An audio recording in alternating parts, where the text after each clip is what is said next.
di awal pertemuan ini, mari kita membaca visi-visi dulu. Jadi minta tolong dibacakan visi. Silakan. Visi FKUKDW menjadi fakultas kedokteran unggul, terpercaya, transformatif, dan berkelanjutan bagi pengembangan ilmu, teknologi, dan generasi dokter yang profesional, humanis, berbudaya, dan adaptif dalam dunia pluralistik.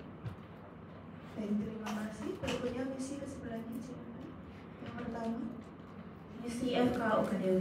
Yang pertama, menyelenggarakan pendidikan untuk menghasilkan generasi dokter yang profesional, humanis, berbudaya, dan adaptif dalam dunia pluralistik berdasarkan nilai-nilai kerutawajanaan. terima kasih. Berikutnya, sebelahnya, silakan. Kedua, melakukan penelitian di bidang kedokteran dan kesehatan yang berdampak dan berpihak pada nilai kemanusiaan. Terima kasih. Ketiga, melakukan pengabdian kepada masyarakat sekaligus mengimplementasikan dan menyebarluaskan ilmu dan teknologi untuk pembangunan kesehatan masyarakat. Baik, belakangnya boleh, nggak usah jauh-jauh. Yang keempat, Keempat, membangun fakultas kedokteran yang unggul, transformatif, adaptif, inklusif, kompetitif, dan berkelanjutan. terima kasih. Sebelahnya boleh. Yang kelima, Membangun sivitas akademika fakultas kedokteran yang menghidupi nilai-nilai kedutawajanaan dalam PMG Indonesia dan berwawasan global. baik, terima kasih atas kesediaannya. Cuman baca, jangan tegang. Itu kenapa yuk kira-kira layarnya goyang-goyang ya? Kalian nggak pusing kah? Pusing. Juga pusing, gimana ya? Tapi bisa dilakukan, tidak ada kayaknya. Kenapa dia goyang-goyang? Kayak nangis gitu kan? Jadi lama-lama mampu ini. Mungkin kipasnya Ya sudah. keberatan. Kalian boleh tidak menatap layar. Saya sudah bagikan slide-nya di MS Team. Boleh ditengok masing-masing. Cuman kalau boleh tetap fokus di sini ya. Bukanya di gadget masing-masing, tidak bersama dengan layar yang lain. Oke. Waktu kita terbatas karena nanti di 9.30 ruang ini akan dipakai oleh adikmu ya. Jadi harapannya sebelum itu kalian pasti sudah selesai lanjut saja. Tidak mungkin lebih dari itu. Nah, di hari ini kalian sedikit switch ya dari blok gangguan. Kalian gangguan apa? Cardio pasti U2E ini sedikit ke 5A ke metodologi penelitian, metode ya. Nah, di sini saya akan men-sharingkan sedikit terkait telaah pustaka. Sebetulnya adik-adik sudah pernah sih untuk membuat ini, karena saya akan, ini tujuannya ya, kalian bisa menyebutkan jenis-jenis review, kemudian bisa menyusun pinjauan pustaka, ya kerangkanya saja. Jadi kalian paling tidak mengetahui pinjauan pustaka saya besok kalau nulis proposal, kalau nulis skripsi itu isinya apa. Kemudian sedikit menyampaikan juga, saya akan menyampaikan terkait membaca dan menulis, meskipun saya yakin Anda sudah melakukannya di lebih dari separuh hidup Anda. Iya toh? Baca pasti, tulis iya gitu kan. Cuman nyocokin di kita supaya bisa mendapatkan hasil tulisan yang bagus. Apa yang mesti kalian lakukan ketika membaca dan menulis saya pasti nanti menyampaikan. Kemudian nanti saya akan menyampaikan sistematika dari literatur review, sehingga kalian bisa kalau pengen bikin satu literatur review jadi satu tulisan itu sistematikanya seperti apa, dan juga nanti terkait sistem konferensi. Kalian sudah memakai apa sih namanya, reference manager tertentu, pakai apa? Mendeley. Yang lainnya selain Mendeley, oke, Mendeley saja cukup gitu kan. Siapa yang sudah pernah pakai Mendeley? Saya nggak akan tunjuk. Oke, terima kasih. Nanti yang kita akan melihat sedikit ada perbedaan loh antara Harvard dan Vancouver gitu kan. Mungkin ada sedikit di aplikasinya apa yang harus Anda kerjakan ketika memanfaatkan mereka, memanfaatkan si reference manager itu untuk membantu kita gitu ya. Nah, ini ya pokok bahasan yang tadi sedikit saya akan tambahkan latar belakang, karena toh tujuan dari kuliah ini sebetulnya biar kalian bisa bikin proposal gitu ya. Karena untuk yang lain-lainnya kalian bisa belajar sendiri. Nah, untuk literatur review secara garis besar, jadi kemarin ada 2 file yang saya tahu, yang ditahukan Mbak Greta yang pertama itu file tahun lalu, itu lebih banyak isinya terkait ini, literatur review itu apa, jenis-jenisnya itu apa, ada di sana. Kalau mau dibaca silakan. Ini coba saya singkat saja supaya tidak terlalu panjang. Nah, yang jelas untuk literatur review itu kita bisa bagi menjadi 2 bagian besar, 2 aja itu nggak apa-apa gitu ya. Satunya itu adalah yang tradisional, satunya yang systematic review. Kayak gini. Ini ada yang tradisional, ada yang systematic review. Bedanya apa? Gitu. Kalau mau disingkat bedanya apa?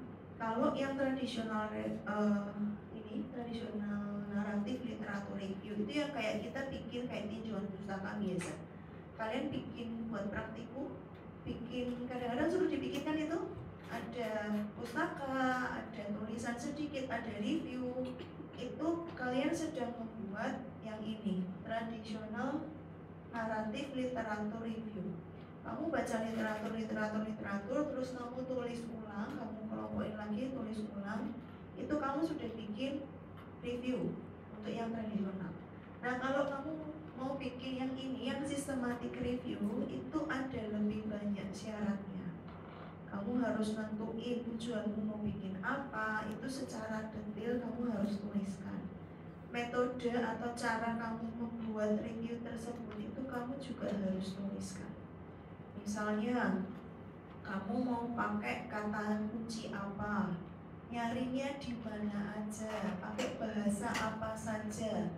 Nanti setelah dapat step-step berikutnya akan diapakan literatur itu. Ada inklusi, ada eksklusi, sama seperti kayak penelitian biasa itu kamu tuliskan.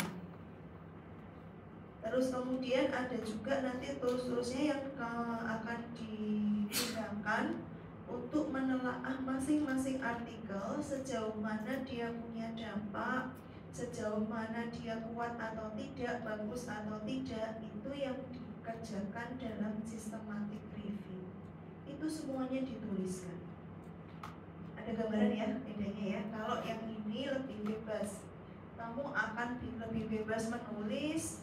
Tapi kalau yang ini dia ada step-stepnya, ada tujuannya. Ini kalau mau dilihat perbedaan secara garis besar antara yang tradisional naratif review dengan yang systematic review seperti ini. Nah, bahkan kalau kalian melihat panduan penulisan systematic review itu ada yang mintanya kayak gini, harus ikut step-stepnya seperti apa, itu harus diikuti, harus ada semua. Itu systematic review. Biasanya nanti systematic review akan bisa dilanjutkan dengan meta-analisis. Meta-analisis itu kurang lebihnya data-data yang ada di masing-masing penelitian itu akan diambil, dijadikan satu, diolah lagi. Kalau ada yang mau nanya, boleh langsung angkat tangan ya, daripada lupa ya. Kalau saya nggak lihat, boleh panggil. Masih kenal saya? Barangkali ada lupa. Baik.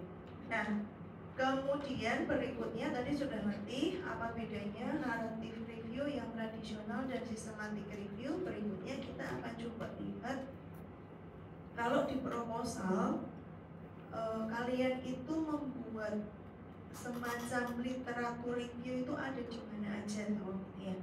Nah, paling tidak ada 2 bagian di mana kalian harus menyusun apa yang sudah kalian baca, literatur yang sudah kalian baca dijadikan sebuah tulisan. Itu paling tidak ada di 2 bagian untuk proposal. Yang pertama ada di latar belakang penelitian, berikutnya ada di tinjauan pustaka. Kalau yang lainnya sih rumusan-rumusan kalimat-kalimat aja biasanya. Kalau untuk yang bab 3 ya ini nanti yang kalian pelajari selama beberapa minggu belakangan ini, kalian dalam rangka untuk mengisi juga yang bab 3 ini. Tapi untuk yang latar belakang penelitian dan tinjauan pustaka itu kalian bisa membuat hasil dari kalian membaca, menyarikan, kemudian kalian tulis. sedikit terkait latar belakang skripsi. Jadi kalau kalian membuat latar belakang, teman-teman ada ide nggak? Kalian ada ide nggak? Kira-kira ngapain sih mesti bikin latar belakang? Kebayang nggak? Latar belakang itu buat apa tuh? Ada yang mau coba sharing? Kenapa mesti bikin latar? Belum ya? Kira-kira kenapa mesti ada latar belakang itu apa sih? Biasanya kalau penyandang dana, saya sering bilang ya, penyandang dana itu dia biasanya pengen tahu kenapa toh kok kalian itu melakukan penelitian itu tuh buat apa. Kalau misalnya ada introduksi kayak gini, penyandang dana kalau mestinya mau mendanai ya, mau bayarin kalian penelitian, itu kan mesti ngerti kenapa kalian melakukan penelitian ini. Jadi yang harus kalian pikirkan itu, yang harus ditanam di pikiran kalian adalah proposal ini, proposal yang kalian buat itu harus bisa jalan sendiri tanpa kalian jelaskan secara langsung. Ngerti nggak? Maksud ya? Jadi proposal itu tanpa harus kamu ngomong menjelaskan berbusa-busa, dia harusnya bisa menceritakan dirinya sendiri. Kalau udah kayak gitu, kalian akan berpikir kalau latar belakang ini akan mempengaruhi keputusan dari penyandang dana buat ngasih dana kalian, buat menyelenggarakan penelitian, kalian harus bikin latar belakangnya kayak apa. Kira-kira aja, pernah minta duit nggak ke orang tua? Mah kirim duit, masa gitu tak Iya, luar biasa. Yang teman-teman yang lainnya di luar rutin loh ya. Bukan kalau yang kamu jatah bulanan sekian gitu, terus mah uangku udah habis ya udah dikirim. Pernah nggak pengen beli laptop baru, pengen beli HP baru, atau mungkin sepatu baru, yang sampai orang tuamu nanya, kenapa emang beli lagi gitu? Pernah? Jangan-jangan nggak pernah ya, langsung minta itu langsung dikasih. Aduh, saya berbicara di komunitas yang sama. Aduh, pernah nggak kalian minta sesuatu yang di luar kebiasaan, yang mungkin jumlahnya wow fantastis, terus kalian diminta untuk cerita ini duit buat apa? Pernah ya, ada dalam kondisi itu ya, mungkin ya udah nggak usah cerita, nggak apa-apa. Paling tidak kalian bisa membayangkan, kalian berarti harus bikin apa? Alasanmu itu kudu jelas gitu kan. Kenapa kok saya harus meminta orang membiayai penelitian saya, kan alasannya kudu jelas. Kira-kira alasan seperti apa yang jelas itu? Alasan jelas itu kalau misal oke lah di ACC, kira-kira nggak apa-apa lah. Itu tuh kira-kira menurut kalian kalau alasannya itu bagaimana? Informatif sama persuasif. Informatif, persuasif, bahasa muda menguntungkan, jadi ada keuntungannya toh. Kenapa kok orang tuamu harus mengeluarkan ekstra uang untuk beliin kamu yang bagus gitu kan, dibandingkan yang biasa-biasa aja, kan harus ada alasannya. Jadi silakan tuangkan itu di latar belakang, bikin orang itu sampai mau ngasih kamu duit buat jalanin penelitianmu. Gambarannya seperti itu. Jadi kalau di latar belakang, kalian mau tidak mau harus memahami ini. Masalah penelitianmu itu apa? Yang seringkali saya temukan di kakak-kakak kalau bikin proposal, latar belakang dan masalah penelitian itu enggak nyambung. Latar belakangnya ke utara, masalahnya ke selatan. Ini gimana? Iya saya ngerti sih, kalau bikin masalah itu nanti kan gampang ya. Mau bikin rumusan dari kalimat masalah itu mudah.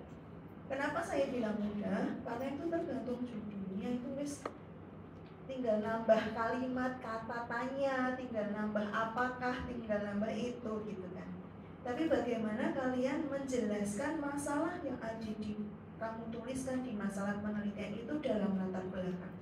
Latar belakang seharusnya membuat masalah yang kamu mau angkat itu apa, masalahnya apa, kemudian fakta yang ada, fakta terkait masalah-masalah itu tuh, yang misalnya kayaknya nih di UKDW ini misalnya ya, taruhlah ada masalah airnya sering mati misalnya.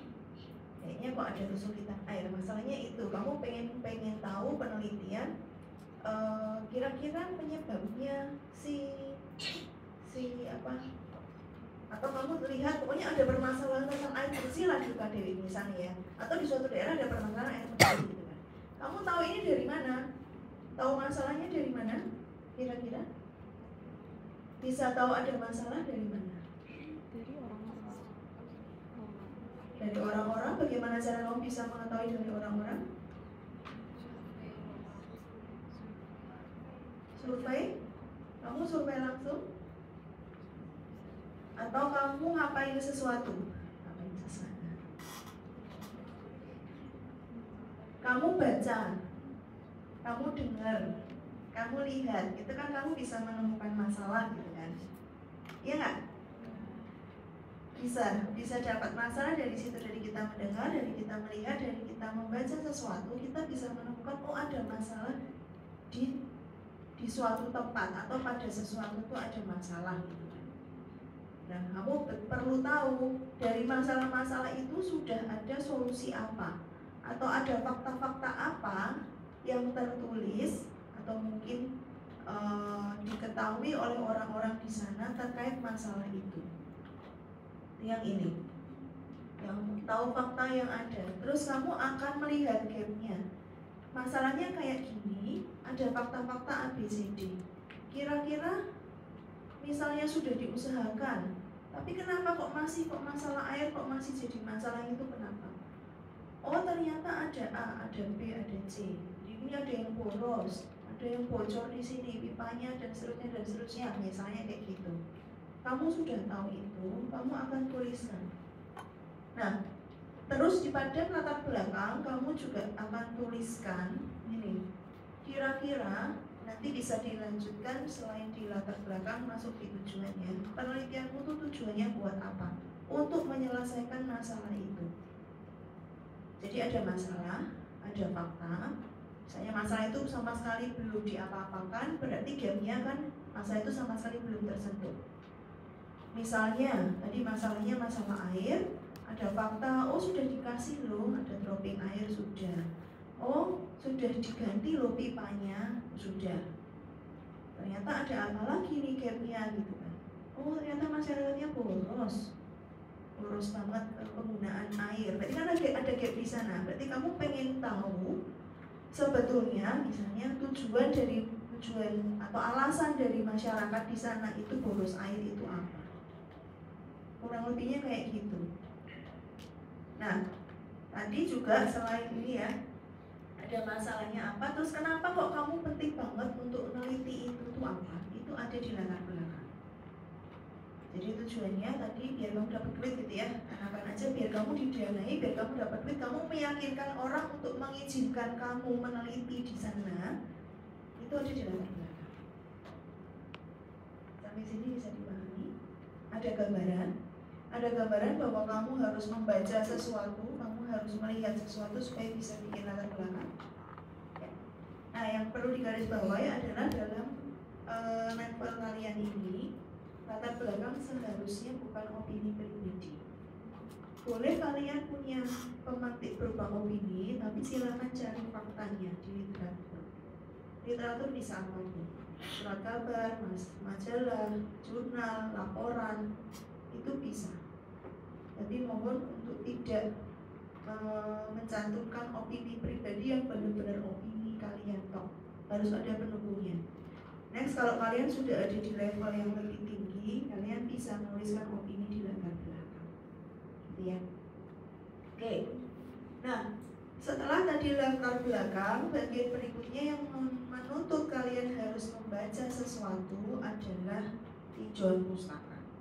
Kalau latar belakang tadi di bab 1, tujuannya terutamanya kalau menurut saya adalah buat orang bisa bayarin kamu penelitian, ngizinin kamu melakukan penelitian terkait itu.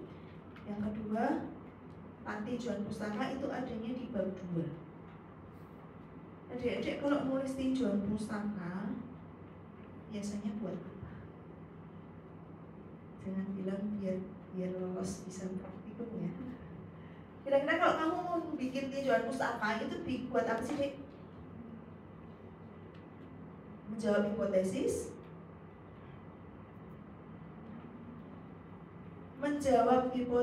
atau membuat hipotesis?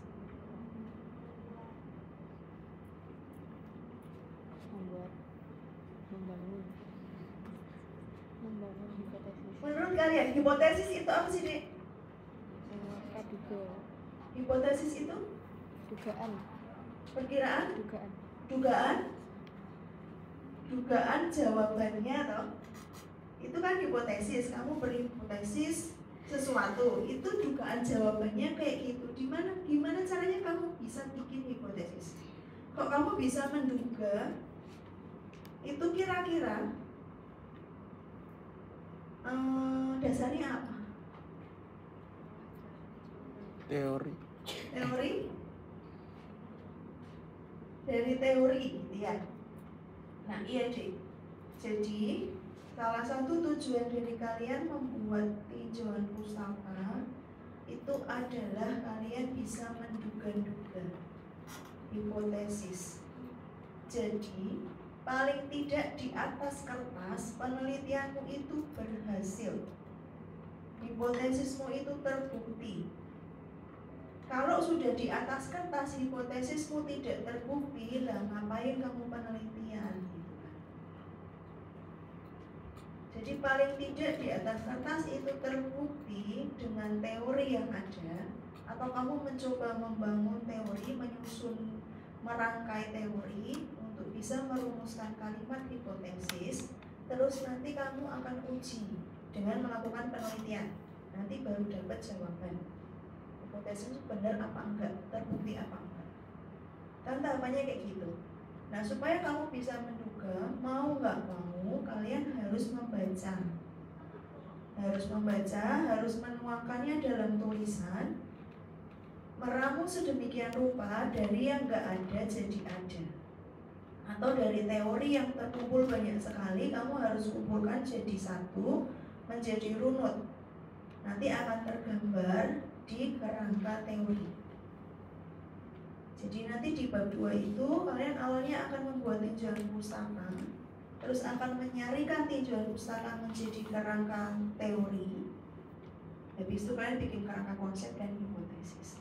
Bisanya tahu dari mana? Dari kalian baca. Kalian bikin tinjauan pustaka. Jadi ketika membuat tinjauan pustaka itu, jadi yang pertama kalian harus membangun hipotesis untuk menjawab pertanyaan penelitian secara teoritis. Jadi di atas kertas atau secara teori, apa yang akan kalian rancangkan itu berhasil. Itu kamu tuliskan di tinjauan pustaka. Bisa, jadi tinjauan pustaka tidak sekedar nempel-nempelin. Tidak, ada di slide berikutnya. Yang kemudian di tinjauan pustaka ada apa lagi selain tadi kalian bisa bikin rumusan hipotesis. Di tinjauan pustaka itu kalian akan menjelaskan alat ukur atau metode yang digunakan apabila kalian merasa perlu itu untuk dijelaskan. Beda nanti dengan bab 3. Kalau bab 3 kalian nanti akan menyebutkan, tidak akan menjelaskan secara detail teori tentang alat ukur tersebut. Teori detail tentang alat ukur ada di bab 2 di bagian tinjauan pustaka. Nanti kalau ngomongin bab 3, kalian juga akan menuliskan alat ukur di sana, lebih ke cara pengukurannya yang mau kalian pakai kayak apa, kemudian ke pembagian hasilnya seperti apa, itu akan dituliskan di bab 3. Kalau panjang sekali bisa taruh di bab 2, nanti bab 3 tinggal gede-gedenya, jadi nggak yang nulis kecil-kecil gitu enggak. Nah, menyusun tinjauan pustaka itu bukan cuman kayak ngambil satu paragraf di A, tempelin, B, ditempelin gitu, enggak. Tetapi diharapkan kalian bisa menuliskannya secara runut, jadi bisa kebaca jalan pikiranmu itu kemana. Penelitianmu ini mau kamu bawa kemana, atau misalnya tadi ya, ambil yang air. Kenapa saya ambil air ya? Di fisiologi nggak ada air, susah nih. Ya sudah nggak apa-apa. Udah terlanjur tadi masalah air ya. Masalah air, misalnya kalian mau meneliti tentang permasalahan air di suatu daerah. Tadi ada masalah, kamu sudah bikin studi gitu ya, ada gapnya bahwa pengetahuan gitu ya, bukan pengetahuan sorry, bahwa perilaku mereka boros air, ternyata ada begitu.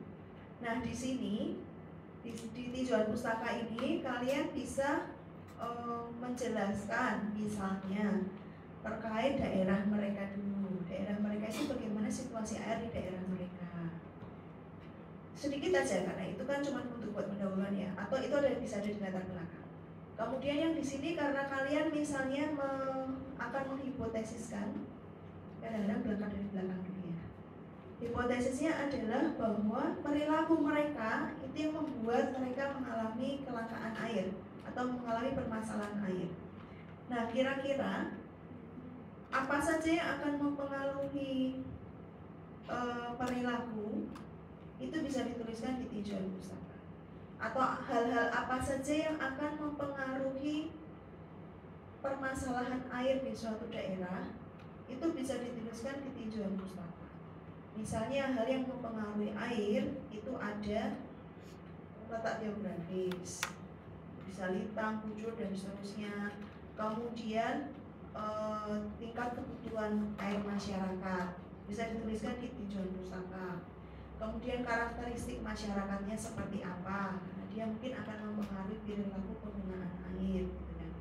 Nah itu kalian tuliskan di tinjauan pustaka, sehingga nanti hipotesisnya kamu bisa bilang bahwa benar yang mempengaruhi permasalahan air di suatu daerah itu adalah perilakunya. Ada nggak ya? Semoga ya besok di pertemuan kita yang berikutnya akan saya bahas dari sini sedikit lagi. Kan? Pertemuan kita berikutnya kita akan coba bikin proposal gitu kan? Bisa kalian siapin ya? Kan sudah saya spill ini, sudah di spill kira-kiranya isinya apa aja. Nah, terus yang jelas ini ya Dik ya, yang harus diperhatikan adalah mengalir. Jadi dia ada keterkaitan antar subbabnya. Jadi nggak asal kalian tempelin. Jadi ketika sudah membaca sesuatu, kalian pikir ini bisa digunakan untuk menyusun tinjauan pustaka, kamu simpan dulu. Sesudah ditulis, kamu baca lagi dari depan. Nyambung apa enggak? Atau mungkin harus ada tambahan sedikit supaya loncatnya nggak kejauhan. Itu juga bisa. Nah, tinjauan pustaka itu harus jelas, konsisten, logis, dan koheren. Jelas itu yang jelas dia harus nyata. Konsisten itu ya nggak berubah-ubah, nggak loncat-loncat gitu ya. Di depan bilang bagus, di belakang bilang jelek, itu kan ya nggak konsisten ya. Masih di proposal ini loh ya, kita nggak ngomongin hasil ya. Kita belum membahas hasil. Kalau kalian bilang di depan itu bagus, ya bilanglah itu bagus terus. Yang di depan itu merah, ya bilangnya merah terus. Kecuali kalian di depan sudah bilang, di latar belakang misalnya, oh yang ini ada merah, tapi ada orang bilang kuning. Jadi saya pengen tahu sebenarnya merah apa kuning sih. Dan di tinjauan pustaka kamu akan mencari sebenarnya ada merah apa kuning. Kalau kamu bilang tinjauan pustaka, oh bisa merah bisa kuning, ya kamu akan bisa bilang terus bisa merah bisa kuning. Tapi kalau di tinjauan pustaka ternyata kamu hanya menemukan literatur yang merah doang, ya kamu nulisnya merah. Kemudian logis, dia masuk akal dan koheren atau saling berhubungan bersangkutan. Nah ini adalah macam-macam sumber yang bisa kalian pakai untuk nyusun tinjauan pustaka. Untuk bikin hipotesis, kalian bisa pakai macam-macam. Nanti masing-masing cara nulisnya di pustaka itu ada tata caranya. Reference manager lebih pinter, nggak usah ngapalin nggak apa-apa. Cuma kalau buat ujian, ya nanti keluarnya yang umum aja ya, nggak kasih tahu. Oke, ini ya sumber tinjauan pustaka. Tadi di bab 2 itu ada tinjauan pustaka, kalian bikin landasan teori, bikin kerangka konsep itu isinya variabel dan hubungan antar variabel. Terus kalian bisa bikin hipotesis. Nah berikutnya ini yang sedikit agak berbeda dengan materi tahun kemarin. Kalian udah kenal ini? Udah. Udah pakai? Udah. Oke. berarti saya bisa cepat nih ya, bukan sesuatu yang baru. Menurut kalian boleh nggak sih? Boleh. Boleh ya, boleh tapi Ada ketentuan. Tidak tergantungan. yang jelas kalian boleh kok pakai AI, boleh banget gitu ya. Wong sudah ada, kenapa nggak dimanfaatin gitu kan? Ini berbeda, seragamnya akan berbeda angkatan kalian dengan mungkin kakak-kakakmu atau dulu di angkatan saya nggak ada yang namanya kayak gini gitu ya. Tapi sekarang saya pikir kalian akan lebih banyak terbantu, asalkan semoga bisa menggunakannya dengan baik. Nah, sudah pernah tahukah kalian bagaimana AI itu bekerja? Sudah tahu? Kenapa kok dia bisa pintar banget gitu? Belajar. Seolah-olah pintar banget, lebih pintar daripada manusia. Kenapa kok bisa? Belajar. Siapa sih yang bikin AI itu lebih pintar? Kita. Kalian ya, bukan pembuatnya loh ya. Kalau AI Pembuatnya itu sudah bikin doang ya sudah, mungkin dia akan mengembangkan. Yang bikin AI pintar itu kalian user. Semakin dia di challenge, semakin banyak data yang kalian masukkan, semakin banyak pertanyaanmu, dia akan semakin pintar.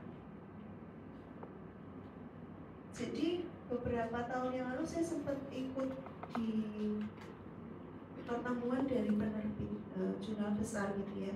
Waktu itu masih awal-awalnya AI. Ada yang bertanya, boleh nggak sih pakai AI untuk nulis jurnal, masukin? Ini bukan sebagai pengarang ya, ini sebagai untuk memanfaatkan, boleh enggak? Kenapa? Dijawabnya boleh. Kenapa boleh? Karena AI itu tidak pada waktu itu, dan saya pikir juga masih relevan sampai sekarang adalah di AI itu tidak bisa memunculkan novelty. Tidak ada sesuatu yang baru yang bisa dimunculkan oleh AI. Kepikiran nggak? Karena cara kerja AI itu, ini referensi saya ambil tahun 2004 Oktober sih bukunya, ini dari Kemdikbud ya. Jadi AI itu akan mengumpulkan semua data yang ada, terus dia gabung-gabungin sesuai dengan maunya kita. Nah, kalau dia ngumpulin semua data, semua fakta, ada yang baru nggak? Nggak ada kan? Ya semuanya kan pasti udah ngerti, udah tahu, sudah pernah ada di cloud, sudah diketahui. Mungkin kita nggak ngerti, tapi itu ada di suatu tempat di luar sana yang orang itu sudah ngerti, sudah dimasukin, sudah diunggah. Cara kerjanya kayak gitu. Jadi semakin dia di challenge, dia akan semakin pintar. Apalagi kalau ada yang suka main-main, bikinin aku dong gambar apa gitu kan, cowok sama cewek pakai baju warna merah, apa promptnya jelas soal gitu kan. Terus dia muncul gini, kok kayak gitu sih, tambahin topi dong, tambahin ini dong gitu kan, ganti bajunya, kancingnya warna apa. Dia makin pintar kan. Ketika di waktu yang lain ada yang nyuruh lagi dengan prompt yang mirip-mirip itu, ya dia tinggal cari lagi yang kira-kira kemauan pasar itu kayak apa. Kan kayak gitu. Hati-hati adik-adik ya. Jadi AI itu pintar, cuman harusnya kalian lebih pintar. Gitu ya. Manusia itu diciptakan lebih pintar, cuman kadang-kadang tidak dimanfaatkan. Gitu ya, semoga kalian memanfaatkan ya. Jadi ini contohnya misalnya banyak data, terus ada promptnya, terus dia mikir, dia mencari semua data. Kelebihannya adalah dia itu pakai apa aja? tidak lupa ya ini ya. Ingatan dia sangat kuat. Dia bisa mengumpulkan dari mana-mana. Kelemahan kita itu terbesar adalah lupa, nggak ngerti gitu ya. Nah, terus dia akan bisa mengenali sesuatu. Jadi sangat bergantung dengan prompt. Semakin canggih kalian membuat promptnya, semakin akan jelas. Jawabannya itu akan semakin memenuhi kebutuhan Anda. Nah, karena luarannya itu berdasarkan di wilayah, di buku itu luarannya itu berdasarkan tebakan. Tebakan adalah berdasarkan dia ngumpulin data-data, terus dia coba bikin rumusan. Syukur-syukur diterima. Nggak diterima ya, nanti kan dia akan belajar lagi, dia akan dapat data lagi. Cara kerjanya seperti itu. Nah, kenapa saya bilang begini? kemungkinan ada potensi kesalahan. Jadi mohon ketika kalian memutuskan untuk menggunakan AI sebagai alat bantu, jangan langsung percaya 100%. Jadi tidak ada salahnya AI itu digunakan bukan pada detik-detik terakhir udah lunak banget baru pakai AI. Semoga tidak begitu, karena hasilnya nanti terus kalian jadi kopas. Kelihatannya karena warnanya jadi berbeda, hurufnya jadi berbeda. Ada tanda-tanda lain yang kalau kalian kopasnya nggak benar itu ketahuan gitu deh. Itu kalau kalian lakukannya di saat-saat terakhir. Kalau kalian melakukan memanfaatkan AI di awal-awal pembelajaran kalian, misalnya nanti tutorial atau sudah masukin pakai AI terus kamu tinggal nyocokin, kamu tinggal belajar lagi, saya pikir akan lebih mulus. Bukan saya ngajarin ya, tapi kan kadang-kadang gemes ya, ngoreksi gitu. Ngerti kan? Ini bisa kalian berada di posisi saya, di atas hurufnya apa, di bawah hurufnya apa, bawah lagi hurufnya apa, udah nggak nyambung, warnanya beda gitu kan, ditanya nggak ngerti gitu kan. Jadi gunakan AI boleh, tapi ya itu jangan langsung percaya. Kalau Dokter Nando mungkin pernah cerita, saya nggak tahu. Kalian pernah mungkin pernah apa ya? Pernah mendengar Dokter Nando cerita, misalnya dia pernah bertanya kepada AI, ulat bulu itu meletakkan telurnya di atas daun atau di bawah daun? Menurut kalian ulat bulu, atau mungkin kalau ulat bulu yang warnanya hitam itu deh, tahu ya ulat bulu ya? Dia itu meletakkan telurnya di atas daun atau di bawah daun? Di atas? Di bawah? Ada yang lain? Di bawah? Waktu ditanya di AI jawab loh. Emang ulat Saya lupa antara, nah, emang ulat bertelur? Yang bertelur ulat apa kupu-kupu? Nah, ini contohnya ya. Silakan kritis. Ditanya ya dijawab. Pilihannya di atas apa di bawah ya jawab ya. Oh, dijawab dengan waktu ditanya lagi. Kok bisa di atas? Kayaknya di bawah enggak deh. Di atas karena gini. Di bawah karena gini. Ternyata kan ulat nggak bertelur ya deh. Bertelur kupu-kupu ya. Nah, ini paling sederhananya aja kayak gitu lah ya. Jadi ya bisa dikembangkan sendiri. Nah, ini ada beberapa fungsi AI yang bisa kita pakai. Bisa bikin konten, ubah konten, paham konten, kombinasi konten, atau mencari konten. Ini bisa, ini banyak aplikasinya. Saya belum pernah pakai ini, belum. Saya cuma ambil gitu ya. Ambilnya dari mana? Dari sini. Kalian boleh pakai ini kalau mau baca-baca. Ini ada di internet, panduan dari Direktorat Pembelajaran Kemahasiswaan dari Dirjen Dikti. Nih kalau misalnya mau lihat itu bisa buat apa aja nih, contohnya apa aja, bisa generate suara, bisa generate video dan seterusnya, bisa kalian lihat. Nah, itu kalau kamu mau pakai AI.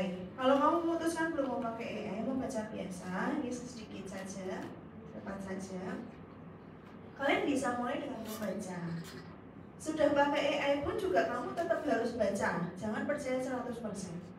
Nah, kalau mau bisa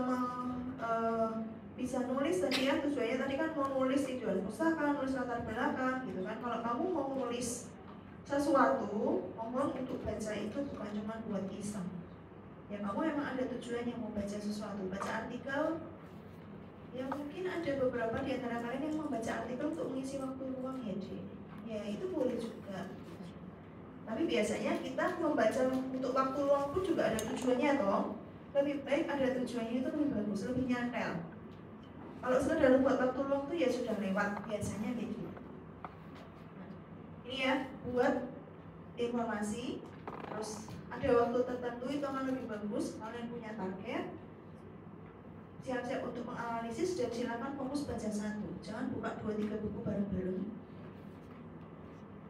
Kecuali memang kalian mau mencari hal yang sama, baca chapter yang sama di beberapa buku itu bisa. Tapi chapternya sama, baca sampai selesai. Terus ini silakan untuk tidak membaca terlalu dangkal atau terlalu dalam. Kemudian jangan lupa catat. Dan nyatetnya harus yang relevan aja. Ini waktu cara membuat untuk waktunya. Sebentar, cek di belakang itu ke telat berapa menit ya? Oke, saya masih punya waktu 5 menit. Oke. Nih, jadi kalau kamu bisa merencanakan waktu kamu mau membaca, itu akan lebih bagus nih. Saya membaca sesuatu, apalagi kalau ada permasalahan dengan ketergantungan gadget. Misalnya kamu termasuk yang sebentar-sebentar buka WA, siapa tahu ada pesan masuk. Itu saya pikir akan membantu sekali kalau kalian menetapkan waktu baca kalian itu berapa menit. 20 menit ke depan saya nggak bisa diganggu buat saya mau baca ini. Itu bisa. Jadi kamu tentuin. Atau kamu bisa juga bikin ketika ini namanya Gantt chart. Untuk proyek 3 bulanan itu kamu sudah menentukan, ini kan sangat bermanfaat ketika kalian nanti bikin skripsi. Kamu mau bikin skripsi itu targetmu 1 semester atau 2 semester? 1. Kalau bikin 1 semester, bikin ini yang selesainya 1 semester. Kalau misalnya kamu bikin 2 semester, bikin kayak gini yang selesainya 2 semester. Jadi lebih terukur ketika kamu nanti mulai baca, oh harusnya saya sudah sampai sini. Sebenarnya saya di sini sudah selesai bikin proposal. Sampai mana saya? Mau lagi baca 1 artikel. Berarti kamu harus ikut gitu ya. Kalau nggak bikin sama sekali, oh masih nanti, nggak apa-apa. Semester terakhir kan Januari ya. Nanti aja lah masih ada di sini deh nanti. Ini akan bisa mempermudah kalian, akan membuat kalian bisa menentukan target kalian sendiri. Bisa harian, mingguan, atau bulanan, dan seterusnya.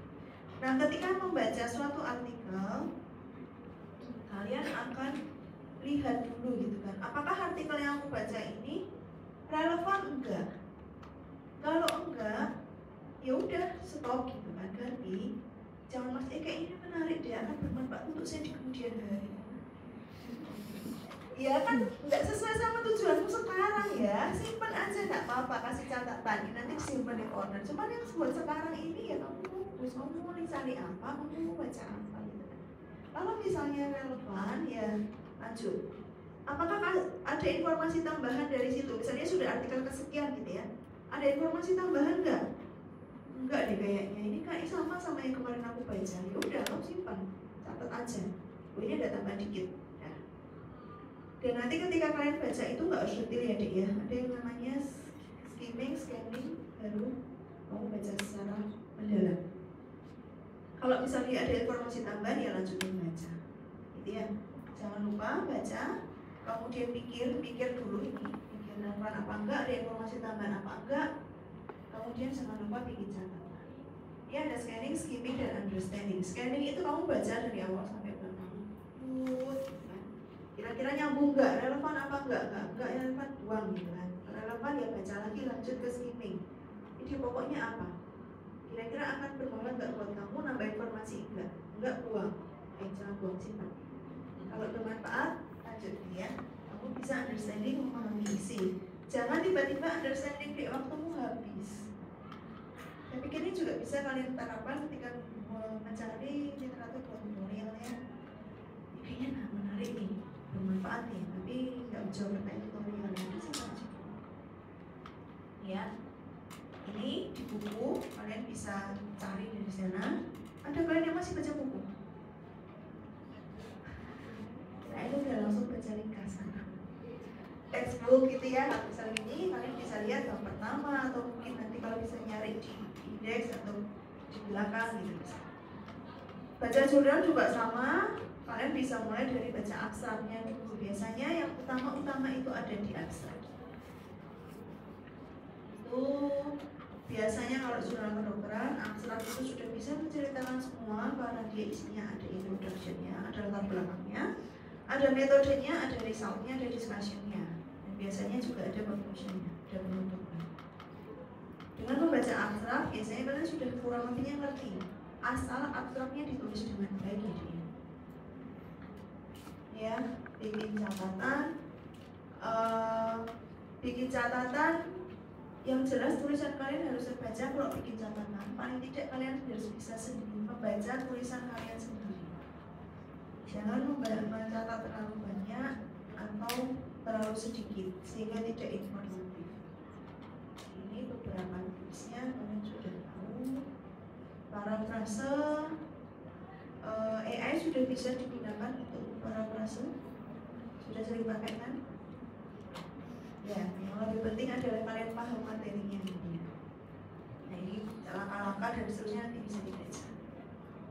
Ini masih sama, terus habis itu kalian akan tulis. Nah, kalau mau bikin traditional narrative review untuk bisa jadi satu tulisan, kalian bisa pakai sistematika ini. Bisa. Ada introduction-nya tetap, kemudian dia ada main body-nya, dia ada tulisan kalian, terus ada conclusion-nya, ada kesimpulannya. Jadi ekstrimnya, ketika kalian membuat tinjauan pustaka itu bisa sampai dijadikan satu tulisan, itu bisa aja. Karena tinjauan pustaka itu sudah komprehensif. Latar belakang dari tinjauan pustaka ya.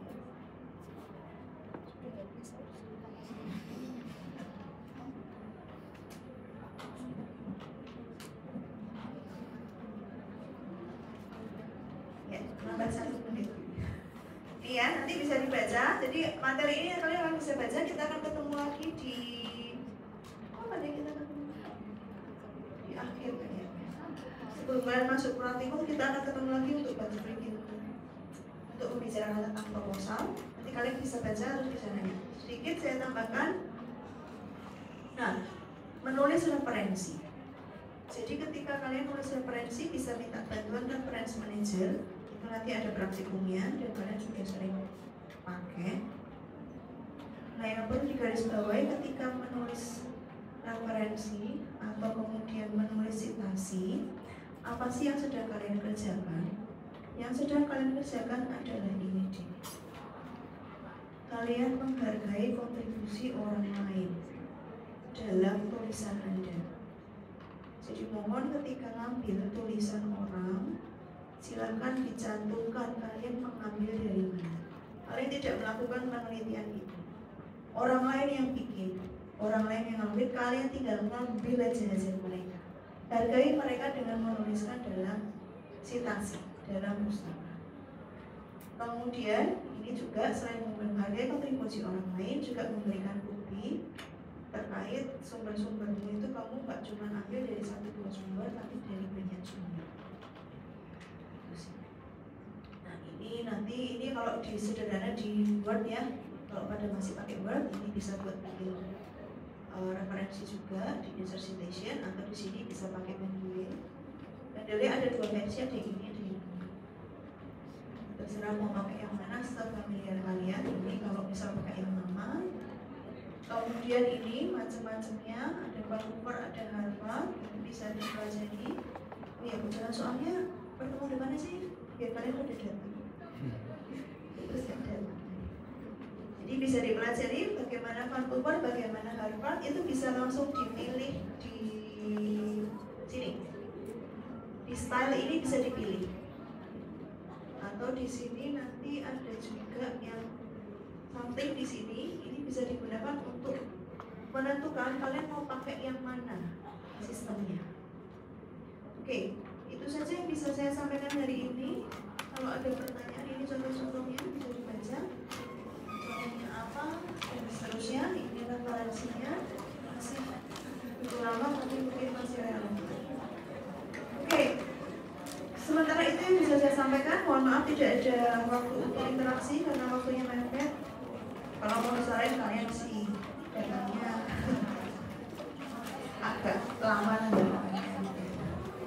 Semoga bermanfaat. Terima kasih. Sebelum kita meninggalkan ruangan ini, boleh kita berdoa singkat.